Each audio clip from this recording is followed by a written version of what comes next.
Today my client told me to make him a 3D model and the concept should be a cute robot animal that's levitating and related to sound or music. And I said, okay. Then I picked a cute little panda as a reference and started making the head, but I still don't have the exact image of the model that is need to be done. So I just keep tweaking and modeling until I get what I think is good enough. And for the body, as long as it's childish and has a belly drum, that's perfect. I'm not sure yet what I'm doing, so I'm just focusing for at least make a basic shape of the reference. Then I will decide later what can I add more about the details. It doesn't look like a robot yet, so maybe making its arm and knee joined as a separate part will make it a little better. So, yeah, the base shape looks better now. I forgot to record the changes I made on the head. And added some details on the body, and now, the model is a lot better and ready for the next step. With the glowing eyes and a belly projector, now I can see it's more closer to what it should look like be. But, for me to add some more details and texture to the model, there's still things that needs to be done first. And we call it UV unwrapping. A UV map is the flat representation of the surface of a 3D model used to easily wrap or draw textures. It just looks easy because my model's shapes are not that complicated. But to some highly detailed modeled, UV unwrapping sometimes make your brain dry.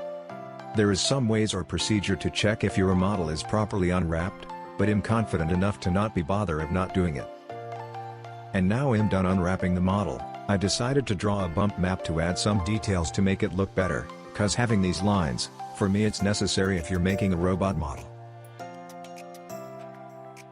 I think, I'm getting closer to finish this model, cause I'm confident I almost achieved the objectives of making it a cute robot animal, but there are still two more that's need to be done, should be related to music and levitating. So it's decided, that adding a headset for the model, not only that it can be related to music, but having this, will make him more cute and cool. I really don't have a good plan or reference making this headset, I'm just trying to make it simple and looks basic. But as a 3D modeler, it's not necessary to make the details as many as you can. But after finishing the model, and seeing its whole picture, that's the time if you think you need to add more detail, or it's good enough as long as you achieve your goals and objective, cause sometimes unnecessary details will lead to revisions, and waste of time. So to emphasize more that this is a headset listening to music, I'm thinking this note symbol will be a good help, ha ha ha.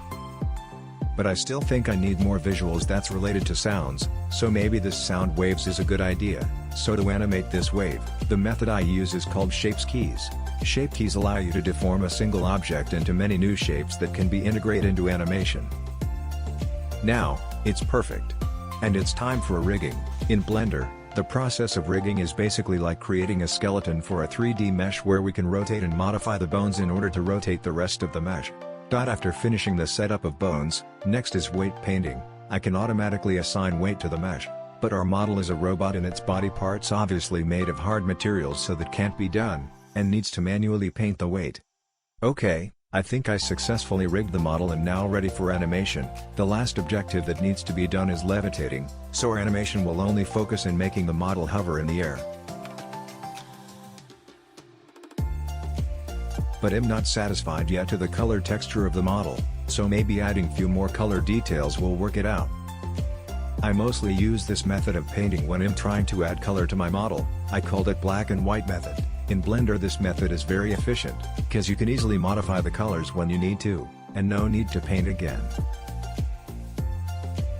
I've got a little messy in this part, maybe I got confused in saving the image textures and unknowingly assigned the wrong texture images to the materials, and really took me some time to fix it.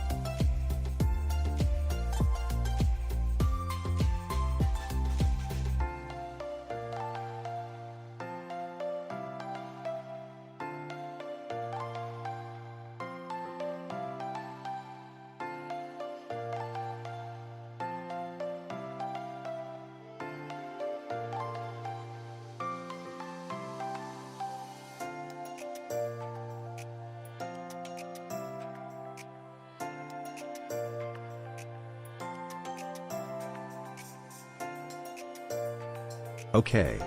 Now to make it more convincing that it's hovering in the air, I need to make a jet thruster in his feet. I will only make it simple, with these two sphere and a gradient texture image, a loop z-axis scale animation. And poof! It's done.